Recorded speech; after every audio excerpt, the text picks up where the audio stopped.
बिहार का मोहनिया विधानसभा क्षेत्र कैमूर जिले में पड़ता है। मोहनिया से पहले छेदी पासवान विधायक थे, जो अब सासाराम से बीजेपी के सांसद चुने जा चुके हैं। छेदी पासवान के सांसद बनने की वजह से ही यहाँ उपचुनाव हो रहा है। मोहनिया SC/ST के लिए सुरक्षित सीट है। मोहनिया के चुनावी मैदान में निर्दलीय को मिलाकर 8 उम्मीदवार हैं, लेकिन मुख्य मुकाबला बीजेपी और RJD, JDU और कांग्रेस के महागठबंधन के बीच है। शेखर पासवान JDU के उम्मीदवार हैं और वो बीजेपी सांसद छेदी पासवान के भतीजे हैं। वहीं दूसरी ओर बीजेपी के उम्मीदवार निरंजन राम हैं। इलाके में सिंचाई की समस्या को लेकर किसान परेशान हैं। वहीं इस विधानसभा क्षेत्र में कोई सरकारी उच्च स्तरीय शिक्षण संस्थान या डिग्री कॉलेज तक नहीं होने से युवाओं को दिक्कत झेलनी पड़ती है। बिहार में 10 सीटों पर होने वाले उपचुनाव में हर क्षेत्र के अलग अलग स्थानीय मुद्दे और परेशानी है, लेकिन इस बार जनता के बीच भी चर्चा सिर्फ लालू, नीतीश और कांग्रेस के बीच महागठबंधन को लेकर है।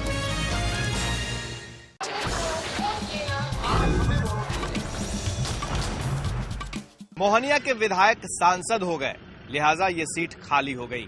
ऐसे में सभी पार्टियां अपने उम्मीदवार को जिताने की भरपूर कोशिश कर रही हैं। मोहनिया में हमारे साथ यहाँ की जनता है और तमाम दलों के प्रतिनिधि हैं। हम सबसे पहले बात करेंगे बीजेपी से और इनसे जानना चाहेंगे कि क्या नीतीश कुमार के अलग होने का असर तो दिख गया लोकसभा में, लेकिन अब लालू यादव और नीतीश कुमार कांग्रेस एक है, तो इसका असर क्या आप लोगों पर पड़ेगा? नहीं, ये तो मिले हैं आपस में नेता, लेकिन जनता नहीं मिली है। जनता इनके खेल को समझ रही है। जनता जो है जंगल राज 1, जंगल राज 2 को समझ रही है। जंगल राज के अगर नायक लालू जी थे तो जंगल राज 2 के नायक नीतीश जी बनने वाले हैं। तो ये मिल गए हैं आपस में, लेकिन जनता नहीं मिली है। क्या लग रहा है, जंगल राज 1 का एक्सटेंशन जंगल राज 2 हो गया है क्या? नहीं, ऐसा नहीं है। ये मिलन ही डिमांड ऑफ पीपुल्स है। जनता की मांग थी कि आप सब इस समान विचारधारा वाले एक हो जाए, इसलिए हम लोग एक होकर महागठबंधन बना दिए हैं। और हम लोग सिर्फ 2 गठबंधन था, या कांग्रेस और RJD का, उसमें भी हम लोग बीजेपी की इस विधानसभा में शिकस्त किए थे और यहाँ भी सुनिश्चित है उनकी हार। क्या दावा में कुछ दम है? मोहनिया में जीत हुई थी उनकी लोकसभा क्षेत्र में। नहीं, इस क्षेत्र में हम जरूर 2000 वोट से पीछे रहे हैं, लेकिन वो जातीय समीकरणों का खेल था और स्थानीय विधायक होने के नाते थोड़ा बहुत होता है उसका असर। लेकिन इसमें हम 15 से 20 हजार वोटों से जीतने जा रहे हैं कम से कम, और यह जो है गिनती के दिन समझ में आ जाएगा। इस बार अजीब इत्तेफाक है, मोहनिया से BSP का कोई भी उम्मीदवार नहीं है। क्या ये मानकर चला जाए कि कहीं BSP चोरी छिपे बीजेपी की मदद तो नहीं कर रही है? क्या लग रहा है, कुछ तालमेल है? नहीं, तालमेल नहीं है मेरा, लेकिन मैंने कहा ना, जनता को तय करना है। जनता ने तय कर लिया है कि हम बीजेपी की सरकार बनाएंगे, बीजेपी का विधायक बनाएंगे, और केंद्र सरकार जो हमारी बीजेपी की है उसका उस सहयोग लेंगे। BSP के खड़े नहीं होने से आपको फायदा होगा? बेशक फायदा होगा। मेरा उम्मीदवार रविदास समाज से है, जिसका सबसे ज्यादा यहाँ वोटर है। क्या लगता है, BSP के उम्मीदवार होने से नुकसान है किसको? गठबंधन को, आपके महागठबंधन को तनिक भी नुकसान नहीं है।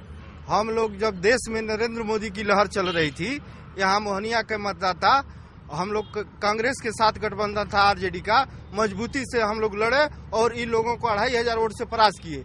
कोई इनको मदद करेगा, हार से इनको कोई रोक नहीं सकता। हम लोगों की जीत पक्का है। गठबंधन के लोग भी बहुत मजबूती के साथ है, आपका भी गठबंधन है। क्या असर होगा इस बार नीतीश लालू कांग्रेस के खिलाफ LJP, RLSP और बीजेपी का? जो हमारा गठबंधन है और मोहनिया विधानसभा की बात है, तो निश्चित रूप से जो हमारा उम्मीदवार है, इसको हर समुदाय का वोट मिल रहा है। लोजपा का वोट मिल रहा है, रालोसपा का वोट मिल रहा है, उसका अपना वोट है। लोजपा मीन्स पासवान नहीं समझिए, सभी जातियों का मेरा संगठन है जो हमारे उम्मीदवार को वोट मिल रहा है। उपेंद्र कुशवाहा नई पार्टी है, उन्होंने 100% जीत दर्ज कराई है लोकसभा में 3 में से 3 सीटें। मोहनिया में आपके उम्मीदवार नहीं है, गठबंधन के हैं, तो क्या गठबंधन की तरफ से आप लोगों का सहयोग होगा या फिर आपसी खींचतान का भी असर पड़ेगा? राष्ट्रीय लोक समता पार्टी, आपको एक भी सीट नहीं मिला है इस चुनाव में, उपचुनाव में, समझ रहे हैं। राष्ट्रीय लोक समता पार्टी पूरी मुस्तैदी के साथ बिहार के जो उपचुनाव हो रहे हैं 10 ठो, उसमें हर जगह, मोहनिया में नहीं कहना है, क्योंकि राष्ट्रीय लोक समता पार्टी का संगठन कैमूर जिला में अद्वितीय है। इसको उपेंद्र कुशवाहा जो राष्ट्रीय अध्यक्ष है हमारे, आपको तो एक भी सीट मिला नहीं ना, बीजेपी वालों ने एक भी सीट नहीं दिया, उसके काबिल ही नहीं समझा। मैं वही बता रहा हूँ, क्योंकि जिस तरह से बहुजन समाज पार्टी बिहार में उपचुनाव लड़ना नहीं चाहती है, उसी तरह राष्ट्रीय लोक समता पार्टी बिहार में उपचुनाव लड़ना नहीं चाहती है। अंगूर खट्टे हैं, लगता है मिला नहीं तो उसका असर कुछ दिख रहा है क्या?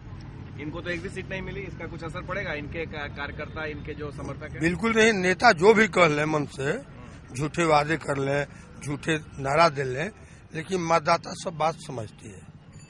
यदि मतदाता नहीं समझती, सासाराम लोकसभा में पार्लियामेंट में 2 हर्जन सीट है, एक चेनारी विधानसभा, एक मोहनिया विधानसभा। यहाँ का कैंडिडेट हर जगह अच्छे वोटों से चुनाव जीता, लेकिन मोहनिया में 2600 वोट से चुनाव हारा आदरणीय छेदी पासवान जी, और चेनारी में मात्र 1100 वोट से आगे रहे। यह हरजन, क्योंकि हरजन कभी बीजेपी के साथ बिलोंग नहीं करता। आपकी नजर में क्या यहाँ मुद्दा है, कौन सा मुद्दा? क्योंकि कहते हैं कि यहाँ नलकूप योजना पूरी तरह से फेल है, सिंचाई प्रबंधन में भी फेल है, सड़क की स्थिति भी मैं देख रहा हूँ बहुत खराब हो गई है। तो मुद्दा कौन सा काम करेगा? इसे भी वर्तमान मुद्दे तो सांप्रदायिक शक्तियों को परास्त करने वाला ही मुद्दा पकड़ेगा।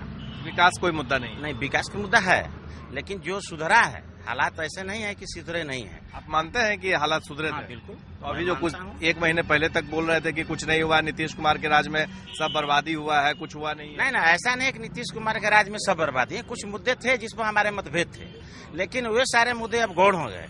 अब एक बड़ा मुद्दा जो सामने आया है सांप्रदायिक शक्तियों को, आपके नेता कहते थे कि पेट में दांत है उसका निकालेंगे, निकाल दिए क्या? ये दूर की बातें हो गई है, वो बातें अब नहीं रह गई। हमारे आपस के जब गठबंधन हो गए, महागठबंधन, ये सारी बातों को भुला दिया जाता है। छोटी छोटी बातें आप भुला देंगे, लेकिन क्या जनता भुला पाएगी? जनता भुला देगी। गठबंधन सरकार है, उसको जनता तो हमेशा लाइक नहीं करेगी। जिसका केंद्र में सरकार होगा उसी को सोचेगी बिहार में उसका भी सत्ता हो।